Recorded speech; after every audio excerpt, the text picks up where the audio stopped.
வாங்கண்ணே எவ்வளோண்ணே? அப்போ பெட்ரோலை போட்டு சொன்னா டீசலை போட்டு வச்சிருக்க. டீசல் போட்டேண்ணா? அப்படிலாம் இல்லையே, பெட்ரோல் தான் போட்டேன். வந்து வர்றா. என்னண்ணே டீசலை போட்டு வச்சிருக்கிய? 10 நிமிஷத்துக்கு முன்னாடி வந்தா நீ தான்டா போட்ட.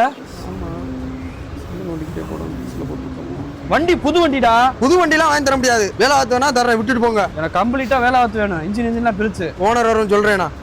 தேவையில்லாம கையை நீட்டிக்கிட்டு இருக்காதீங்கண்ணே. கிளம்புங்க, வர நாளைக்கு வந்து வண்டி எடுத்துக்கோங்க.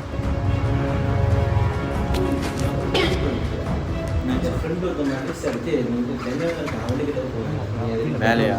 ஆமாம், அப்போ போன வாரம் போட்டது. சென்னையில் எங்கே? அங்கே இருப்பான், மெயின் சென்னையில். அவன் ரூபாய்க்கு வந்து போடுவோம். 30 கிலோமீட்டர் தான் போடுவோம். இப்படி போயிட்டு வருவேன். தேவையில்லாம அடிக்கிறதெல்லாம் வச்சுக்காதீங்க. அதான் சொல்லிட்டேன். ஒரு 50 ரூபாய் பெட்ரோல் போடும். என்ன வேலை செய்யலாம்? போடுங்க. எதுக்கு இங்கே வரீங்க? ஓட்டுறா தம்பி, 30 கிலோமீட்டருக்கு பங்கே இல்லைடா. சரி, வண்டி எடுத்து ஓரமாக விடு.